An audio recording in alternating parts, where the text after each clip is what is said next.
Muslimin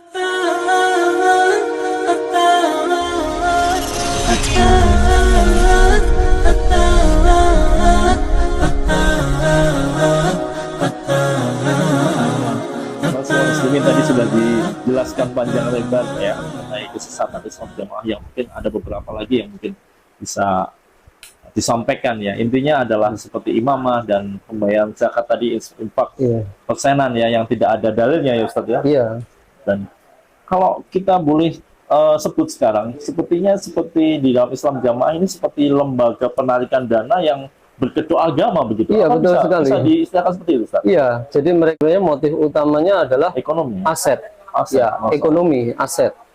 Jadi masalah apa hizbiyah, asobiyah mereka itu adalah dibentuk dalam rangka itu tadi. Dalam rangka ekonomi, dana, masalah keuangan, masalah dana, terutama elit mereka. Oh iya. Elit mereka itu kebanyakan adalah orang-orang yang kaya. Kalau mereka menyebutnya sugih tanpa bondo.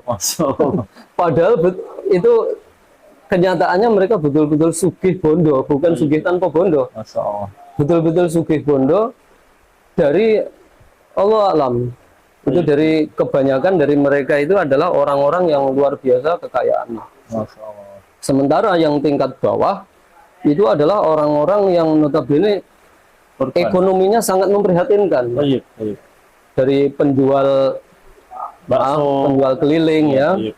Bahkan yang di Tuban, Jawa Timur itu jamaahnya yang di karantina karena penyakit lepra, ya, di sebuah tempat karantina itu, mereka masih membayar infak persenan. Itu sungguh sangat memprihatinkan sekali nasibnya. Berbeda sekali dengan zaman Khalifah Umar ya mungkin. Kalau kita lihat sejarah itu ada ibu-ibu pemasak batu. Itu sangat bertolak belakang. Sangat bertolak belakang sekali. Jadi di dalam Islam dulu adalah diajarkan supaya menyantuni orang-orang ya miskin, ya haknya orang-orang miskin. Ya. Tapi justru ini orang miskin diperas. Luar biasa. Ya. Orang kaya pun di situ dituntut untuk infak sebanyak-banyaknya. Dan itu tidak ada apa itu laporan keuangan yang ke bawah ya? Tidak ada, setahu saya nggak ada. Begitu sudah disetorkan ya sudah itu untuk ini. Karena saya juga sempat waktu itu, walaupun tidak lama, saya pernah mengajar di pondok pusatnya Islam Jamaah itu kan. Ya di mengajar di pondok pusat. Pondok pusat. Menjadi guru bujang ini atau? Iya, guru bujang. Saya seperti itu sekitar 2 bulan. Terus kemudian ditempatkan di sebuah pondok mini pusat. Pondok mini tapi dikelola oleh pusat di Jombang, tepatnya di Pondok Sukotirto. Sehingga saya di situ mengamati ya kehidupan di pusat. Nah, kemudian yang saya tahu dari pusat, desa, daerah itu dituntut untuk audit keuangan. Iya. Tapi ketika di pusat, saya tidak menjumpai itu. Ada laporan ketika saya misalnya mengikuti sebuah musyawarah rutin. Ya, guru, pengurus, elit pusat itu didatangkan di lantai 2 kantornya itu. Di situ tidak ada pembahasan tentang laporan keuangan. Seharusnya kan kalau tingkat pusat itu perwakilan dari semua elemen kan, dari guru, dari bendahara, pengurus pondok, ketua pondok, semuanya kan laporan. Tapi kenyataannya tidak ada. Audit itu tadi. Jadi walau alam itu masalah pertanggungjawaban keuangannya. Masalah itulah adalah kita bayangkan misalkan sebuah masjid itu saja ada laporan di dinding misalnya. Iya, betul sekali. Untuk bulan ini berapa Jumatan dapat berapa infaknya, tapi di dalam Islam Jamaah seperti yang disampaikan Ustadz Budi tadi tidak ada sama sekali laporan. Jadi walau alam kenyataannya yang kita lihat adalah kehidupan para pengurus-pengurus pusatnya sangat lekat sekali dengan kemewahan dan fasilitas yang luar biasa. Semoga Allah Subhanahu wa taala lekas memberi mereka hidayah dan segera bertobat kepada Allah. Ini mungkin pertanyaan yang ini ada lagi Ustadz. Pengalaman Ustadz setelah berhijrah, apa yang dirasakan sekarang? Ya, baik dari segi apa ya? Kondisi kemudian keilmuan. Apa tuh Ustadz? Ya, Masya Allah. Ini pertanyaan yang mendasar sekali ya, sangat penting sekali.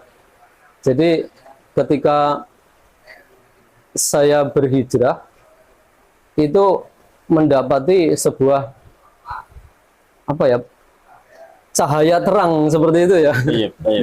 Jadi Plong gitu ya. plong begitu. Yang selama ini di dalam Islam jamaah itu saya seperti kata dalam tempurung, Masya Allah.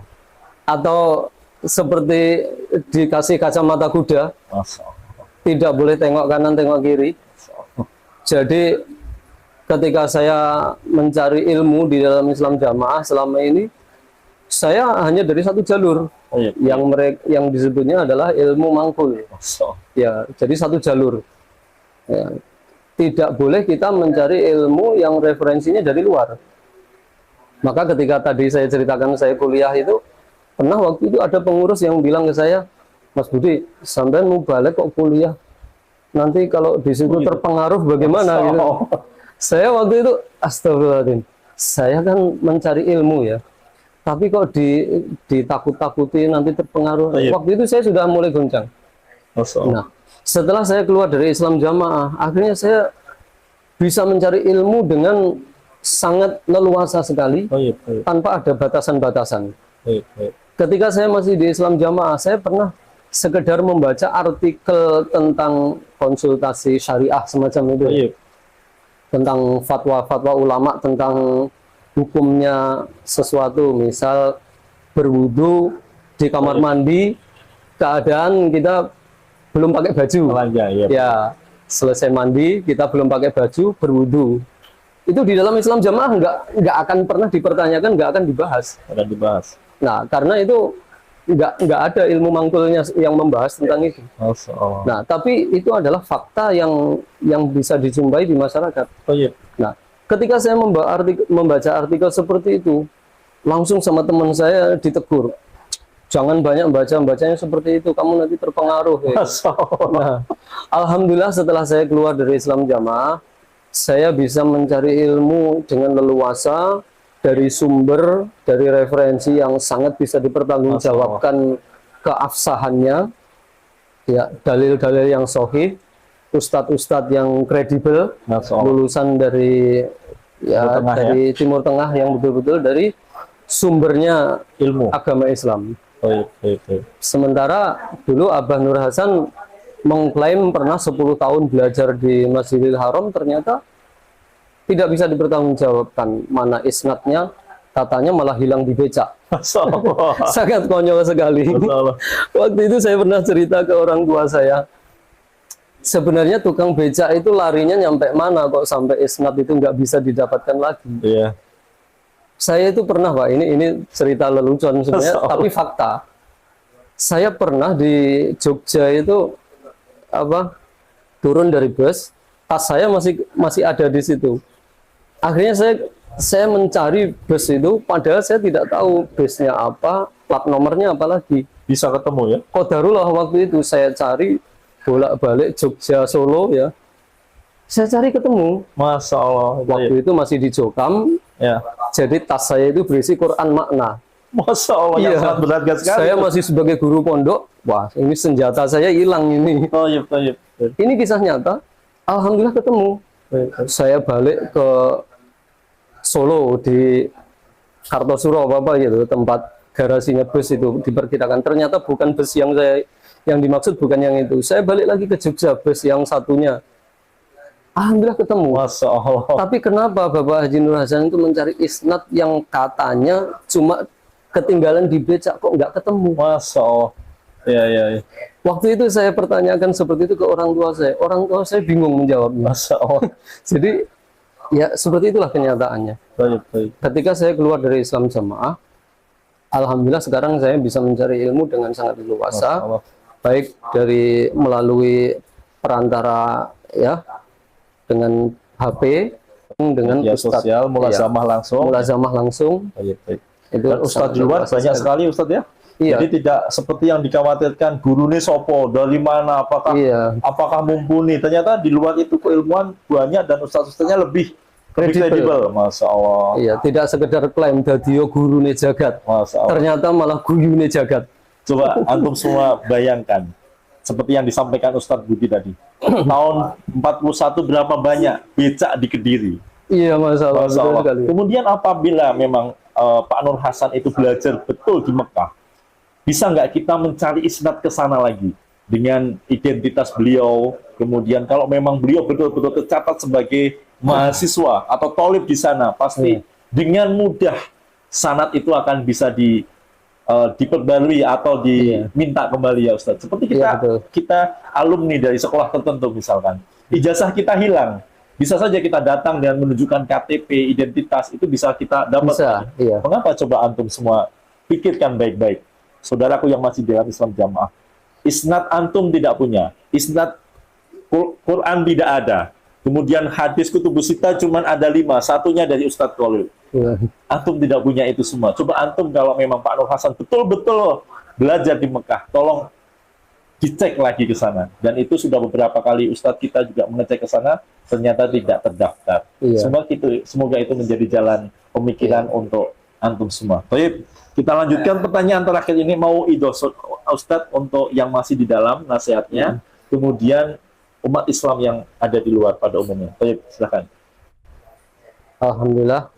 Untuk nasihat saya kepada saudara yang pertama yang masih di dalam Islam Jamaah. Baik, masih dalam Islam Jamaah. Yang masih berada di dalam Islam Jamaah, bahwa ketika di dalam jamaah di doktrin satu-satunya kebenaran itu ada pada mereka. Perlu difahami bahwa kebenaran itu bersumber dari Al-Quran dan Sunnah.